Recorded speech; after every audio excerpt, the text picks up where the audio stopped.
Have you ever stopped to think about how the phone in your pocket is literally millions of times more powerful than the computers that sent humanity to the moon? It sounds kind of impossible, doesn't it?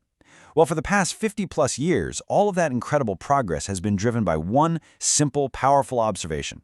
Today, we're going to break down the one rule that really built our modern digital world. I mean, let's just put this leap into perspective for a second. The Apollo guidance computer. This thing was an absolute marvel that took us to the moon. It was the size of a room and cost millions. Now compare that to your smartphone. The processing power you hold in your hand was pure science fiction back in the 1960s. So how on earth did we make that jump in just a few decades? Well, the answer goes all the way back to 1965, to an engineer named Gordon Moore, who you might know as the co-founder of Intel. He made a pretty simple observation about how fast technology was improving, and that observation would end up defining our entire digital age. It became known, of course, as Moore's Law. Okay, so what exactly is Moore's Law? Let's dive in and break down this simple idea that became the engine for the entire tech industry. Right. At its core, Moore's Law is really a two-part prediction. First, the number of transistors you can cram onto a microchip doubles about every 2 years. And second, and this is the part that changes everything, the cost to make them gets cut in half. That is the magic formula right there. You get exponentially more power for exponentially less money, all happening at this predictable, relentless pace. But why do transistors even matter? Well, think of them as these unbelievably tiny electronic switches. They're the basic building blocks of all modern electronics. So doubling them on a chip means you get way more processing power and way more memory. And as they get smaller, our gadgets become more compact and use less energy.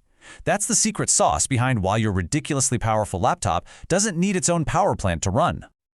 To really wrap your head around the power of this kind of growth, this analogy is just perfect. If the car industry had kept up with Moore's Law, a car today would travel at the speed of light and cost you less than a cup of chai. It sounds completely absurd, I know, but that is exactly the scale of progress we've seen in the world of computing. It's just wild.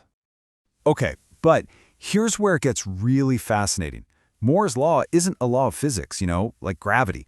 It actually became something way more powerful. It became a self-fulfilling prophecy. It was the roadmap that an entire industry set its watch to for half a century. You see, this progress didn't just happen by magic. The entire semiconductor industry, we're talking everyone from designers to manufacturers, they basically adopted Moore's observation as their collective mission. They willed it into being, pushing themselves like crazy to hit that 2-year target, and in doing so, they turned a simple prediction into a reality. And the result of that mission? It's the world we live in today. I mean, think about it. Every major tech revolution, from the first PCs to the birth of the internet to the smartphone in your pocket, and now the explosion of AI, every single one was built on the foundation of this relentless, predictable progress. Which, of course, brings us to the big question that everyone in tech is asking these days. After more than 50 years of this incredible run, has Moore's Law finally hit a wall? Is that engine of growth finally sputtering out? For years, you probably heard experts predicting its demise. But today, the challenges are very, very real. So, what's the verdict? The fundamental problem is just physics. To keep this pace up, engineers have had to shrink transistors down to the atomic scale. We are talking about components that are just a handful of atoms wide. At that tiny size, weird quantum effects start to happen. And the physical limits of silicon just make it insanely difficult and expensive to go any smaller. We're literally running out of room. And as a result, that classic 2-year doubling cycle has slowed down. A lot. So if you go by the original strict definition, you could say Moore's Law isn't quite holding up anymore. But that is not the end of the story, not by a long shot. Because while the original rule is changing, the spirit of Moore's Law, that relentless drive for more and more powerful computing, is very much alive. The industry isn't giving up. It's just getting a whole lot smarter. The whole strategy has shifted. For 50 years, the game was, how small can we go? Now, the game is all about innovating in new dimensions. Instead of just digging down, engineers are now building outwards and, in some cases, literally upwards. So here's how they're doing it. First, we're seeing 3D chip stacking. Think of it like building chip skyscrapers instead of single-story buildings to pack in more power. We're also designing specialized chips, like GPUs, that are perfectly tailored for really tough jobs like AI. And we're even exploring totally new materials, like graphene, to design the transistors of tomorrow. So, as we wrap this all up, it's pretty clear that even if the letter of the law has changed, its legacy is absolutely permanent. Gordon Moore's simple observation didn't just predict the future, it pretty much built the foundation of our entire digital world.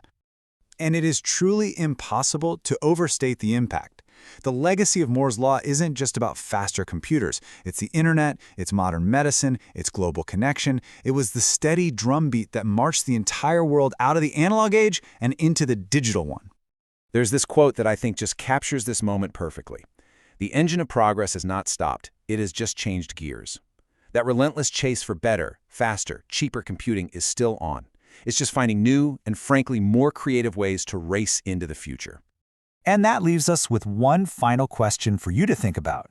From the internet to your smartphone, this incredible progress has completely reshaped our lives. So what's the one advancement powered by the spirit of Moore's law that's had the biggest impact on your life? For more great explainers like this, you can always reach out to www.multigyan.in. And of course, be sure to like this video and subscribe to the Multigyan YouTube channel. Thanks for watching.